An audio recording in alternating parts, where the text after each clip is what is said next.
Virgo, hi! Welcome to Mr. Queen PH at ito ang inyong monthly reading for June 2024. This is a general reading. Just take what resonates. Watch your Sun, Moon, Rising, Venus for other messages. And thank you sa lahat ng mga sumusuporta dito sa ating channel. Just a reminder, gamitin niyo lamang ang reading na to bilang gabay. Pa-follow, like na rin ang ating Facebook, TikTok, lahat po yan Mr. Queen PH. Like, share, subscribe, turn on post notifications para lagi kayong updated sa ating mga readings. And if you're interested in private readings, meron tayong 3rd anniversary promo, 25% discount sa tarot reading services extended hanggang May 31, 2024. So, yung link nasa description at sa pinned comment, paki-check nyo na lang. Okay, let's see Virgo. What's up with you ngayong June? Let's see for Virgo.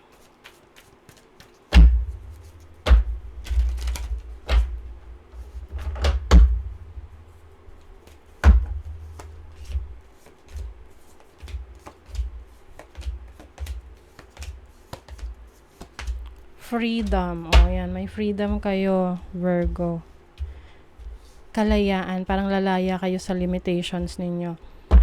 So, bottom of the deck, the Knight of Swords. Parang meron kang ipaglalaban. Ipaglalaban mo ang gusto mo. Kahit na may mga kumukontra. Hindi mo na hayaan na meron kang ma-miss out or meron kang mga opportunity na ma-miss out mo. Oo, ganun. Ano bang Tagalog nun? Yung mga hindi mo nakuha. Dahil pwedeng hindi mo, parang may limitation sa paligid mo, kaya hindi mo yun nakuha. But I think, mas ka ngayon, palaban, you will fight for what you want, for what you love. So, overall energy ninyo is the World card. So, I feel like you will complete something. Meron kang mga matatapos. Oo, yung mga ginagawa mo in the past na tipong parang hindi mo na sustain yung trabaho doon kasi pwedeng naging busy ka or nadidistract ka. So, finally, matatapos na yan. Pwede ring bahay, no? Kung ikaw yung nagpapagawa ng bahay, meron kang ma-accomplish na. Finally, matatapos mo na. Some of you, meron ding recognition, pwedeng sa trabaho, you will be rewarded sa work na ibinibigay mo. You have the 8 of Wands. Oo. 8 of Wands. So, I feel like you're going to be busy, no?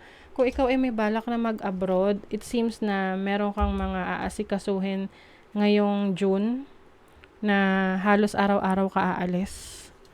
Oo. Kasi gusto mo talagang matapos na. Finally, i-deliver mo na whatever that is. Maasikaso mo na. Your challenge is the King of Wands. So, maaring merong person sa buhay mo, can be a fire sign, na hindi susuportahan yung gusto mong gawin, no?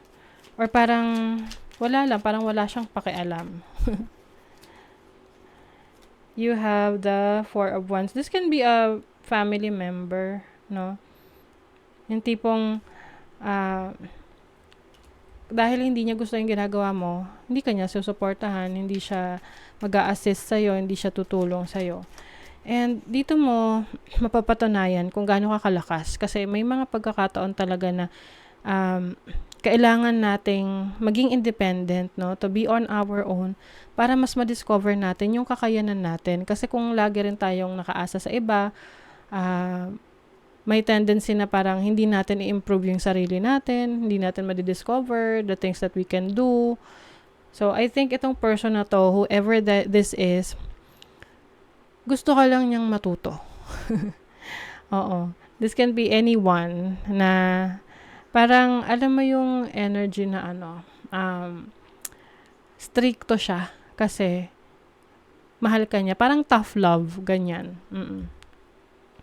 So, your opportunity, Nine of Pentacles. This makes sense dahil sinabi ko kanina na independence, no? Being more independent. So, this is about accomplishing something on your own. So, maaring meron ka talaga matatapos na ikaw lang talaga yung gagawa dahil nagpursige ka.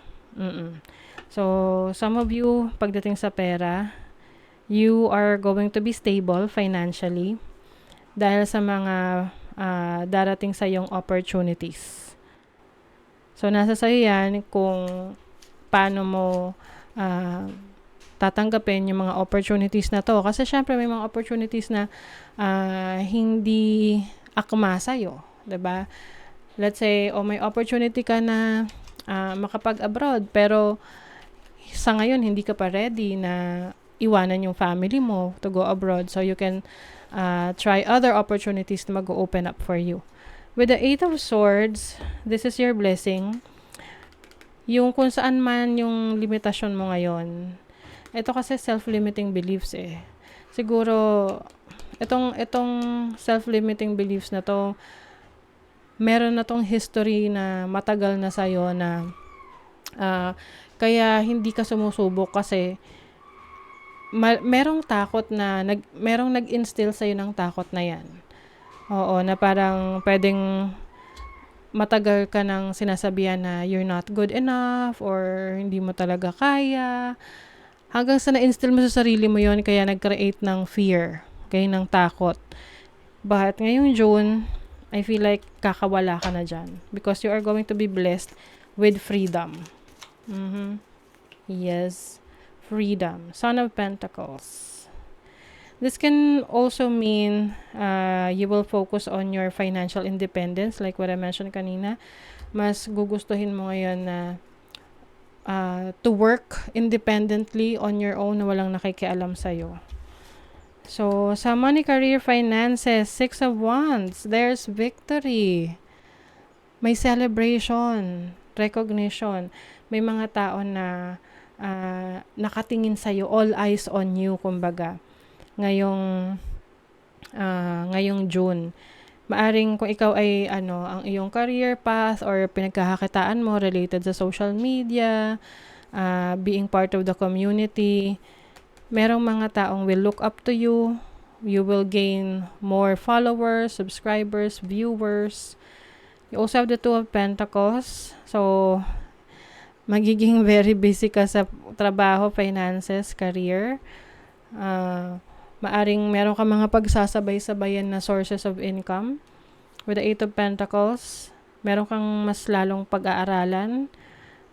I-improve mo yung knowledge mo, yung skills mo dyan.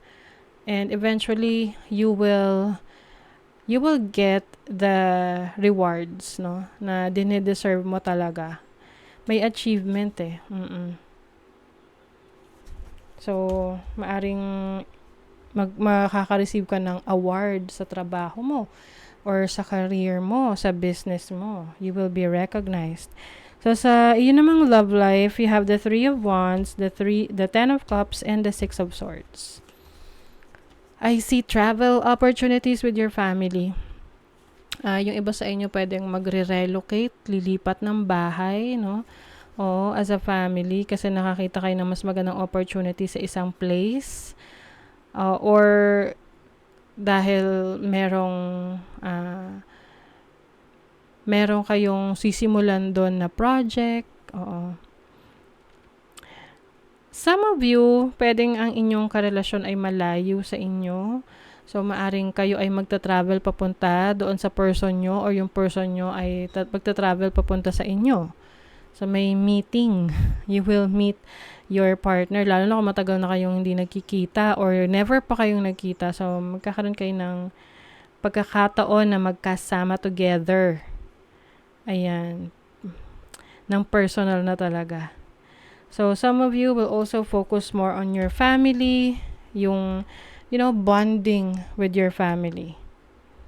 Ayan. So, you want to grow your relationship with your family members through travel, and bonding na more on togetherness, ganyan.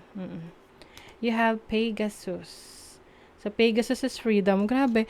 Ito yung sinabi ko sa inyo kanina, onset of the reading.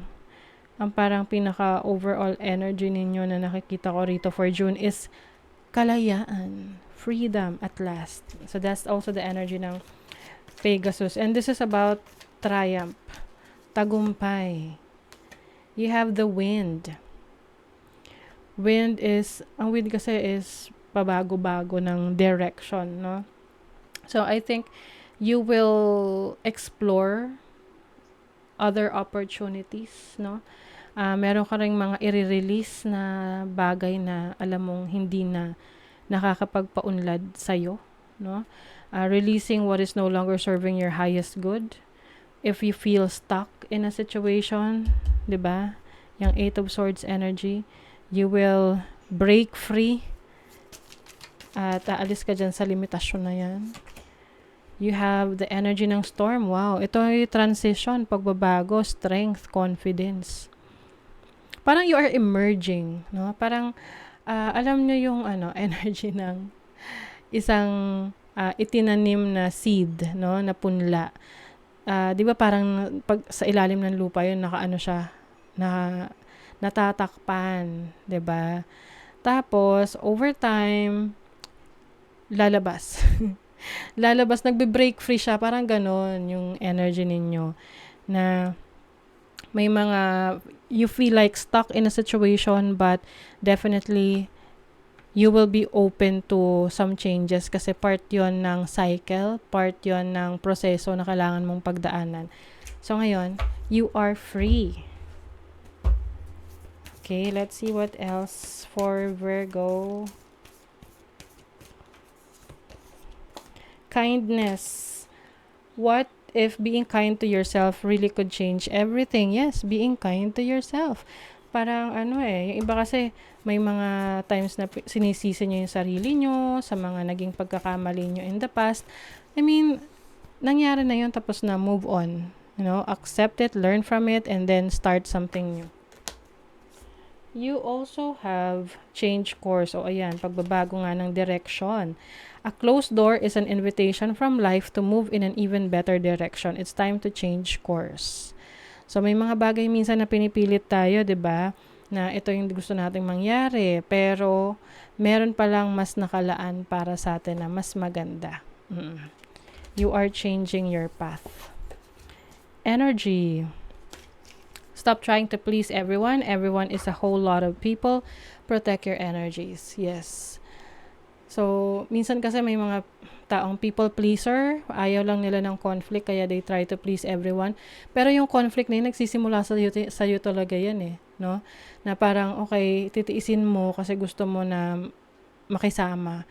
But, sayang yung energy, yung effort mo doon na mas dapat gamitin mo na lang for yourself. Okay? So, that is your reading, Virgo. Thank you so much. Bye!